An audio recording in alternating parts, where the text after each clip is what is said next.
ਮੈਨੂੰ ਜਿੰਦੂ ਨੇ ਆਪ ਆਪਣੇ ਸ਼ਬਦਾਂ 'ਚ ਵੀ ਕਿਹਾ ਕਿ ਪੰਡਤ ਜੀ ਮੇਰੇ ਲਈ ਤਾਂ ਫੈਸਲਾ ਕਰਨਾ ਹੀ ਬਹੁਤ ਔਖਾ ਹੋ ਗਿਆ।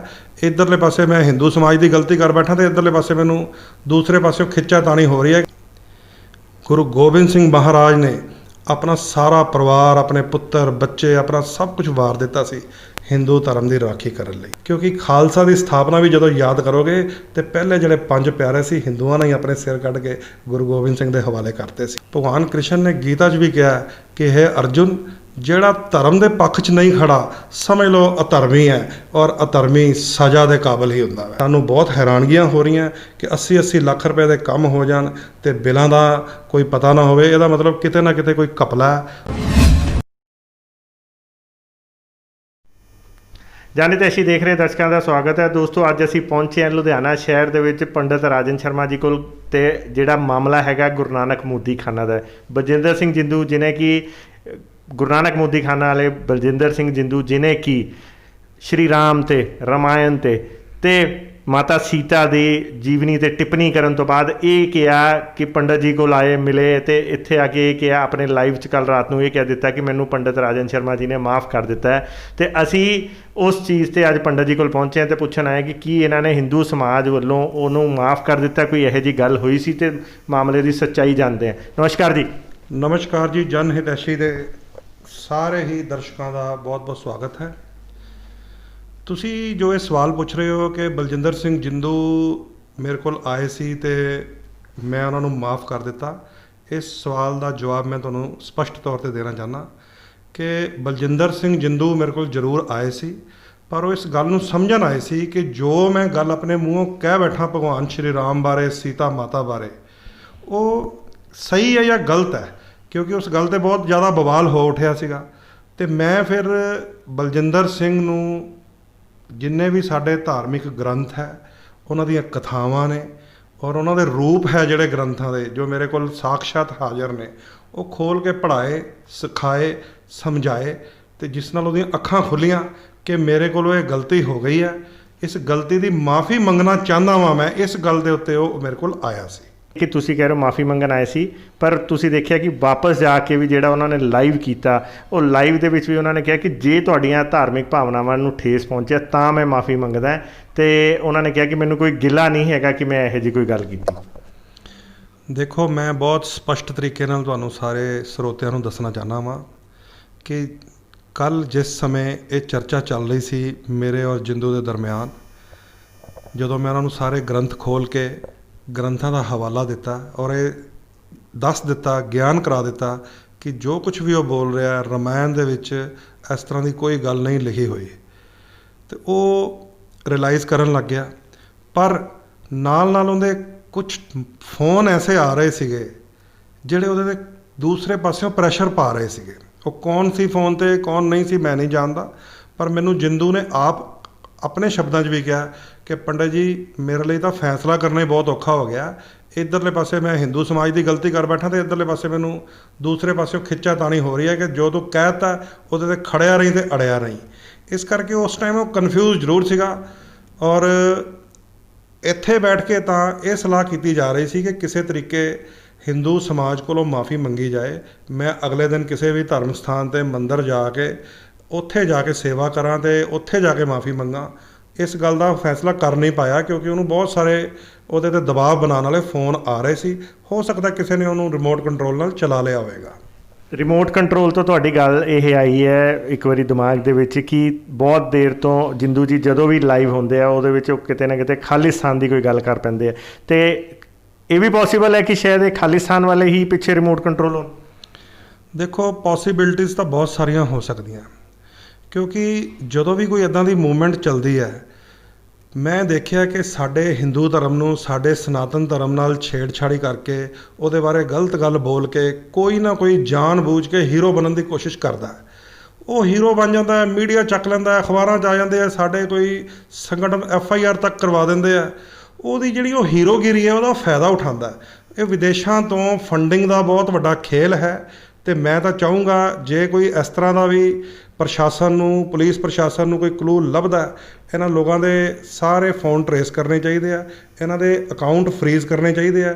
ਇਹ ਜਿਸ ਕੰਮ ਦੀ ਆੜ ਦੇ ਵਿੱਚ ਹੀਰੋ ਬਣੇ ਆ ਇਹ ਲੋਕ, ਔਰ ਹੀਰੋ ਬਣਨ ਤੋਂ ਬਾਅਦ ਹਿੰਦੂ ਧਰਮ ਦੇ ਉਂਗਲੀਆਂ ਚੱਕ ਰਹੇ ਹੈ, ਇਹਦੇ ਪਿੱਛੇ ਬਹੁਤ ਵੱਡਾ ਕੋਈ ਫੰਡਿੰਗ ਦਾ ਖੇਲ ਨਿਕਲ ਸਕਦਾ ਹੈ, ਬਿਲਕੁਲ ਪੋਸੀਬਿਲਿਟੀ ਹੈ।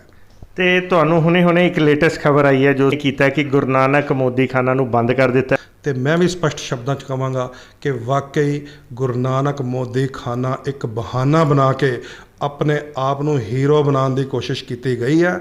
ਉਹ ਹੀਰੋ ਜਦੋਂ ਆਪਣੇ ਆਪ ਨੂੰ ਸਮਾਜ 'ਚ ਬਣਾ ਲਿਆ ਕਿ ਮੈਂ ਗਰੀਬਾਂ ਲਈ ਸਸਤੀਆਂ ਦਵਾਈਆਂ ਮੁਹੱਈਆ ਕਰਾ ਰਿਹਾ ਵਾਂ, ਉਹ ਪਤਾ ਨਹੀਂ ਕਿਤੇ ਕਿਤੇ ਨਾਮ ਪਹੁੰਚ ਜਾਂਦਾ ਇਹੋ ਜਿਹੇ ਹੀਰੋ ਦਾ, ਅਤੇ ਉਹਨੂੰ ਬਹੁਤ ਦੁਨੀਆ ਭਰ ਤੋਂ ਉਹ ਲੋਕ ਫੰਡਿੰਗ ਕਰਨ ਲੱਗ ਜਾਂਦੇ ਆ ਜਿਹੜੇ ਪੰਜਾਬ ਦੇ ਵਿੱਚ ਕਾਲਾ ਦੌਰ ਵਾਪਸ ਲਿਆਉਣਾ ਚਾਹੁੰਦੇ ਆ।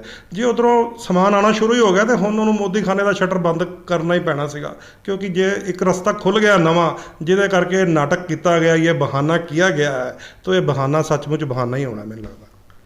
ਤੇ ਇੱਕ ਤੁਹਾਡੇ ਤੋਂ ਗੱਲ ਇਹ ਪੁੱਛਾਂਗੇ, ਜਿਹੜਾ ਉਹਨਾਂ ਨੇ ਕੁੱਲ ਮਿਲਾ ਕੇ ਲਾਈਵ ਵੀ ਕੀਤਾ ਤੇ ਉਹਦੇ ਵਿੱਚ ਉਹਨਾਂ ਨੇ ਸਿਰਫ ਇੱਕੋ ਹੀ ਗੱਲ ਕੀਤੀ ਕਿ ਸ਼੍ਰੀ ਨਾਮ ਮੈਂ ਨਹੀਂ ਲਗਾਇਆ ਸੀ ਸ਼੍ਰੀ ਰਾਮ ਦੇ ਅੱਗੇ, ਤੇ ਮੈਨੂੰ ਉਸ ਚੀਜ਼ ਲਈ ਇੱਕ ਟਾਰਗੇਟ ਕੀਤਾ ਜਾ ਰਿਹਾ। ਤੇ ਮੈਂ ਪੱਗ ਦਾ ਵੀ ਸਵਾਲ ਉਹਨਾਂ ਨੇ ਵਿੱਚ ਜਾਣ ਕੇ ਰੱਖਿਆ ਕਿ ਇਹ ਚੀਜ਼ ਹੈਗੀ ਹੈ। ਕੀ ਉਹਨਾਂ ਨੇ ਇਸ ਬਾਰੇ ਨਹੀਂ ਤੁਸੀਂ ਉਹਨਾਂ ਨੂੰ ਜਦੋਂ ਗਿਆਨ ਲੈਣਾ ਹੈ ਦੱਸਿਆ ਕਿ ਜਿਹੜਾ ਮਾਤਾ ਸੀਤਾ ਤੇ ਕਦੀ ਸ਼ੱਕ ਨਹੀਂ ਹੋਇਆ ਸੀ, ਇਹ ਕਿਤੇ ਲਿਖਿਆ ਨਹੀਂ ਹੋਇਆ, ਉਹਨਾਂ ਨੇ ਇਹ ਵੀ ਜਿਹੜੀ ਕੀਤੀ ਇਸ ਚੀਜ਼ 'ਤੇ ਤਾਂ ਟੌਪਿਕ 'ਤੇ ਉਹ ਆਏ ਹੀ ਨਹੀਂ ਆਪਣੇ ਲਾਈਵ 'ਚ। ਦੇਖੋ, ਰਮਾਇਣ ਸਨਾਤਨ ਧਰਮ ਦਾ, ਹਿੰਦੂ ਸਮਾਜ ਦਾ ਬਹੁਤ ਪਾਵਨ ਅਤੇ ਪਵਿੱਤਰ ਗ੍ਰੰਥ ਹੈ। ਰਮਾਇਣ ਦੀ ਰਚਨਾ ਭਗਵਾਨ ਵਾਲਮੀਕੀ ਨੇ ਕੀਤੀ ਹੈ, ਔਰ ਭਗਵਾਨ ਵਾਲਮੀਕੀ ਨੇ ਰਮਾਇਣ ਦੀ ਰਚਨਾ ਸ਼੍ਰੀ ਰਾਮ ਜੀ ਦੇ ਜਨਮ ਤੋਂ 10,000 ਸਾਲ ਪਹਿਲਾਂ ਹੀ ਕੀਤੀ ਹੈ। ਇਹਦਾ ਮਤਲਬ ਇਹ ਹੈ ਕਿ ਇੱਕ ਜਿਸ ਤਰ੍ਹਾਂ ਭਗਵਾਨ ਦੇ ਦਿਮਾਗ ਦੇ ਵਿੱਚ ਸਕ੍ਰਿਪਟ ਲਿਖੀ ਜਾਂਦੀ ਹੈ ਨਾ, ਉਸ ਤਰ੍ਹਾਂ ਸਕ੍ਰਿਪਟ ਲਿਖਣ ਤੋਂ ਬਾਅਦ ਰਮਾਇਣ ਦੀ ਰਚਨਾ ਕੀਤੀ ਕਿ ਰਾਵਣ ਦਾ ਅੰਤ ਇਸ ਤਰ੍ਹਾਂ ਕੀਤਾ ਜਾਏਗਾ। ਔਰ ਉਸ ਰਚਨਾ 'ਚ ਭਗਵਾਨ ਵਾਲਮੀਕੀ ਜੀ ਨੇ ਕਿਤੇ ਵੀ ਕੋਈ ਇਸ ਤਰ੍ਹਾਂ ਦਾ ਅਪਮਾਨਜਨਕ ਸ਼ਬਦ ਨਹੀਂ ਇਸਤੇਮਾਲ ਕੀਤਾ ਕਿ ਸੀਤਾ 'ਤੇ ਕੋਈ ਸ਼ੱਕ ਕੀਤਾ ਜਾਂ ਰਾਮ ਜੀ ਨੇ ਕੋਈ ਸੀਤਾ ਦਾ ਤਿਆਗ ਕਰ ਦਿੱਤਾ। ਪੂਰੀ ਰਮਾਇਣ ਬੜੇ ਆਦਰ ਨਾਲ, ਬੜੇ ਸਤਿਕਾਰ ਨਾਲ ਇਸ ਤਰ੍ਹਾਂ ਲਿਖੀ ਗਈ ਹੈ ਕਿ ਅਖੀਰ 'ਚ ਭਗਵਾਨ ਰਾਮ ਨੂੰ ਵਾਲਮੀਕੀ ਜੀ ਨੇ ਮਰਿਆਦਾ ਪੁਰਸ਼ੋਤਮ ਰਾਮ ਕਿਹਾ ਹੈ।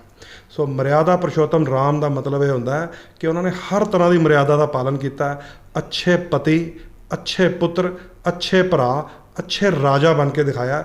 ਇਸੇ ਕਰਕੇ ਉਹ ਮਰਿਆਦਾ ਪੁਰਸ਼ੋਤਮ ਰਾਮ ਨੇ। ਸੋ ਇਸ ਤਰ੍ਹਾਂ ਦੀਆਂ ਗਲਤ ਗੱਲਾਂ ਬੋਲ ਕੇ ਉਹ ਆਪਣੇ ਆਪ ਨੂੰ ਤਾਂ ਹੀਰੋ ਬਣਾ ਸਕਦਾ ਹੈ, ਪਰ ਭਗਵਾਨ ਰਾਮ ਦੀ ਮਰਿਆਦਾ ਨੂੰ ਠੇਸ ਨਹੀਂ ਪਹੁੰਚਾ ਸਕਦਾ। ਗੁਰੂ ਨਾਨਕ ਮੋਦੀਖਾਨਾ, ਉਹਨਾਂ ਦੀ ਟੀਮ ਨੇ ਆਰੋਪ ਲਗਾਇਆ ਕਿ 80 ਲੱਖ ਰੁਪਏ ਦੀ ਉਹਨਾਂ ਨੇ ਉੱਥੇ ਸੇਲ ਪਰਚੇਜ਼ ਹੋ ਗਈ ਪਰ ਬਿੱਲ ਨਹੀਂ ਕੱਟੇ। ਤੇ ਉਹਨਾਂ ਨੇ ਕਿਹਾ ਜੀ ਇਹ ਤਾਂ ਇਹਨਾਂ ਨੇ ਦੇਖ ਲਿਆ, ਇਲਜ਼ਾਮ ਲਾਤੇ ਕਿ ਅਸੀਂ ਬਿੱਲ ਨਹੀਂ ਕੱਟੇ ਤੇ 6000 ਲੋਕਾਂ ਨੂੰ ਅਸੀਂ ਸਪੋਰਟ ਕਰ ਦਿੱਤੀ। ਕੀ ਇਹ ਜਾਇਜ਼ ਹੈ ਕਿ ਗੁਰੂਆਂ ਦੇ ਨਾਮ 'ਤੇ ਅਸੀਂ ਕੋਈ ਸ਼ੌਪ ਖੋਲੀਏ?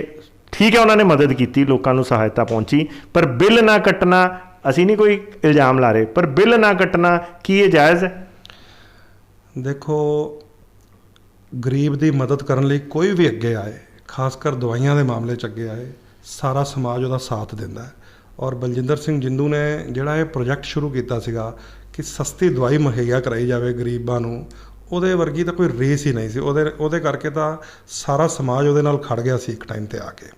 ਪਰ ਜੇ ਉਹਦੇ ਵਿੱਚ ਕੋਈ ਘਪਲੇਬਾਜ਼ੀ ਹੋ ਰਹੀ ਹੈ ਬਿੱਲਾਂ ਬਾਰੇ ਜਾਂ ਬਿੱਲ ਨਹੀਂ ਕੱਟੇ ਜਾ ਰਹੇ, ਤੇ ਮੈਂ ਵੈਸੇ ਤਾਂ ਮੈਨੂੰ ਇਹਦੀ ਜਾਣਕਾਰੀ ਨਹੀਂ ਹੈ, ਪਰ ਸ਼ਟਰ ਦੇ ਉੱਤੇ ਗੁਰੂ ਨਾਨਕ ਦੇਵ ਜੀ ਦਾ ਨਾਮ ਲਿਖ ਕੇ ਅੰਦਰ ਕਿਸੇ ਤਰ੍ਹਾਂ ਦੇ ਹਿਸਾਬ ਕਿਤਾਬ 'ਚ ਘਪਲੇਬਾਜ਼ੀ ਕੀਤੀ ਜਾ ਰਹੀ ਹੋਵੇ, ਇਹ ਵੀ ਗੁਰੂ ਨਾਨਕ ਦੇਵ ਜੀ ਦੀ ਮਰਿਆਦਾ ਦਾ ਵੀ ਅਪਮਾਨ ਹੀ ਹੈ, ਮੋਦੀਖਾਨੇ ਦਾ ਵੀ ਅਪਮਾਨ ਹੈ।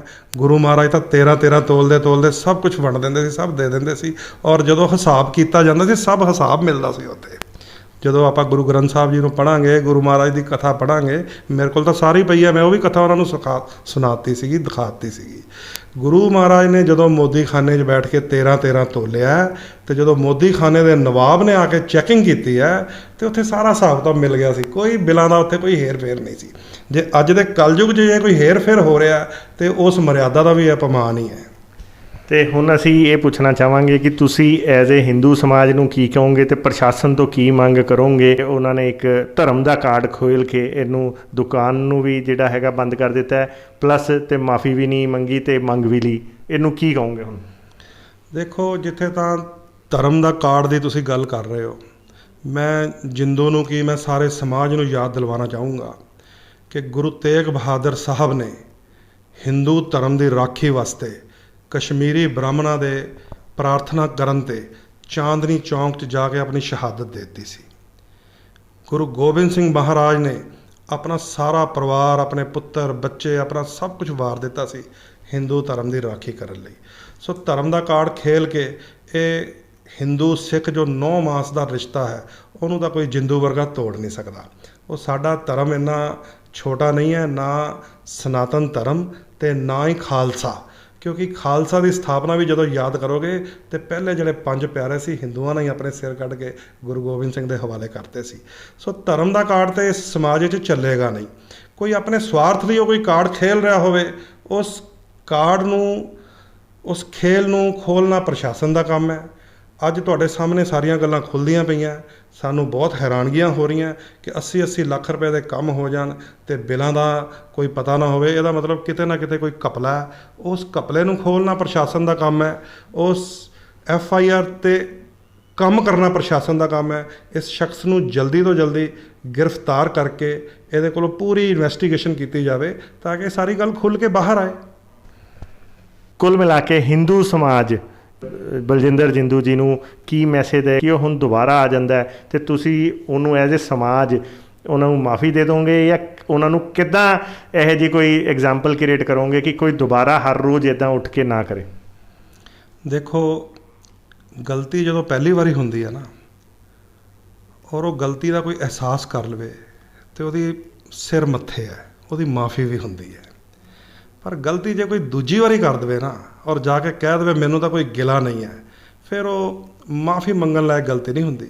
ਭਗਵਾਨ ਕ੍ਰਿਸ਼ਨ ਨੇ ਗੀਤਾ 'ਚ ਵੀ ਕਿਹਾ ਕਿ ਹੈ ਅਰਜੁਨ, ਜਿਹੜਾ ਧਰਮ ਦੇ ਪੱਖ 'ਚ ਨਹੀਂ ਖੜਾ ਸਮਝ ਲਓ ਅਧਰਮੀ ਹੈ, ਔਰ ਅਧਰਮੀ ਸਜ਼ਾ ਦੇ ਕਾਬਿਲ ਹੀ ਹੁੰਦਾ ਹੈ। ਔਰ ਹਿੰਦੂ ਸਮਾਜ, ਸਨਾਤਨ ਧਰਮ ਔਰ ਸਿੱਖ ਸਮਾਜ ਨੂੰ ਵੀ ਮੈਂ ਇਹੀ ਬੇਨਤੀ ਕਰਾਂਗਾ ਕਿ ਇਹ ਹਿੰਦੂ ਸਿੱਖਾਂ ਦੀ ਏਕਤਾ 'ਚ ਜਿਹੜੇ ਪਾੜ ਪਾਉਣ ਵਾਲੀਆਂ ਏਜੰਸੀਆਂ ਕੰਮ ਕਰ ਰਹੀਆਂ ਔਰ ਇਹੋ ਜਿਹੇ ਏਜੰਟਾਂ ਨੂੰ ਅੱਗੇ ਕਰਕੇ ਕਰ ਰਹੀਆਂ, ਸਾਰੇ ਜਣੇ ਰਲ ਜਾਓ। ਇਹ ਹਿੰਦੂਆਂ ਅਤੇ ਸਿੱਖਾਂ ਦਾ 9 ਮਾਸ ਦਾ ਰਿਸ਼ਤਾ ਹੈ। ਇਹ ਪੰਜਾਬ ਦੀ ਏਕਤਾ ਦਾ ਸਵਾਲ ਹੈ। ਇਹੋ ਜਿਹੇ ਲੋਕਾਂ ਨੂੰ ਸਬਕ ਸਾਰੇ ਜਣੇ ਸਿਖਾਓ। ਇਹਨਾਂ ਵਾਸਤੇ ਸਾਡੇ ਕੋਲ ਕੋਈ ਮਾਫੀ ਨਹੀਂ ਹੈ। ਹੁਣ ਇਹ ਤਾਂ ਕੋਈ ਮਤਲਬ ਹੀ ਨਹੀਂ ਹੋਇਆ ਨਾ ਕਿ ਇੱਕ ਵਾਰੀ ਆ ਕੇ ਮੇਰੇ ਕੋਲ ਕੋਈ ਟਰਾਈ ਥੋੜ੍ਹੀ ਕਰਨ ਆਇਆ ਸੀਗਾ। ਇਹਦੇ ਵਾਸਤੇ ਹੁਣ ਮਾਫੀ ਨਹੀਂ ਹੈ। ਇਹਦੇ ਵਾਸਤੇ ਪ੍ਰਸ਼ਾਸਨ ਹੈ ਔਰ ਸਾਰਾ ਸਮਾਜ ਹੈ। ਪੂਰਾ ਹਿੰਦੂ ਔਰ ਸਿੱਖ ਸਮਾਜ ਮਿਲ ਕੇ ਜੋ ਵੀ ਇਹਦਾ ਫੈਸਲਾ ਕਰੇਗਾ ਉਹੀ ਹੁਣ ਮੰਨਿਆ ਜਾਏਗਾ। ਧੰਨਵਾਦ ਜੀ। ਤੇ ਦੋਸਤੋ, ਇਹ ਸੀਗੇ ਪੰਡਿਤ ਰਾਜਨ ਸ਼ਰਮਾ ਜੀ, ਜਿਨ੍ਹਾਂ ਦੇ ਕੋਲ ਜਿੰਦੂ ਆਏ ਤੇ ਉਹਨਾਂ ਨੇ ਕਿਹਾ ਕਿ ਮੈਂ ਪੰਡਿਤ ਜੀ ਤੋਂ ਮਾਫੀ ਮੰਗਾਂ ਤੇ ਪੰਡਿਤ ਜੀ ਨੇ ਕਲੀਅਰ ਕੱਟ ਸਪਸ਼ਟ ਕਰ ਦਿੱਤਾ ਕਿ ਉਹ ਕੀ ਕਰਨ ਆਏ ਸੀ ਤੇ ਇਹਨਾਂ ਨੇ ਉਹਨਾਂ ਨੂੰ ਕੀ ਸਿੱਖਿਆ ਦਿੱਤੀ, ਪਰ ਉਹਨੇ ਜਾ ਕੇ ਉਹਦਾ ਵੀ ਮਾਨ ਨਹੀਂ ਰੱਖਿਆ। ਅਸੀਂ ਸਮਝਦੇ ਹਾਂ ਕਿ ਲੋਕੀ ਆਪ ਸਮਝਦਾਰ ਹੈ ਤੇ ਤੁਸੀਂ ਇਹਦਾ ਫੈਸਲਾ ਕਰਨਾ ਕਿ ਕੌਣ ਗਲਤ ਹੈ ਕੌਣ ਸਹੀ ਹੈ। ਸਾਡਾ ਕੰਮ ਸੀ ਤੁਹਾਡੇ ਤੱਕ ਗੱਲ ਪਹੁੰਚਾਉਣਾ, ਜੋ ਅਸੀਂ ਕਰ ਦਿੱਤਾ। ਇੱਦਾਂ ਹੀ ਹੋਰ ਵੀ ਨਵੇਂ ਅਪਡੇਟ ਲਈ ਦੇਖਦੇ ਰਹੋ, ਬਨੇ ਰਹੋ ਜਨ ਹਿਤੈਸ਼ੀ। ਧੰਨਵਾਦ।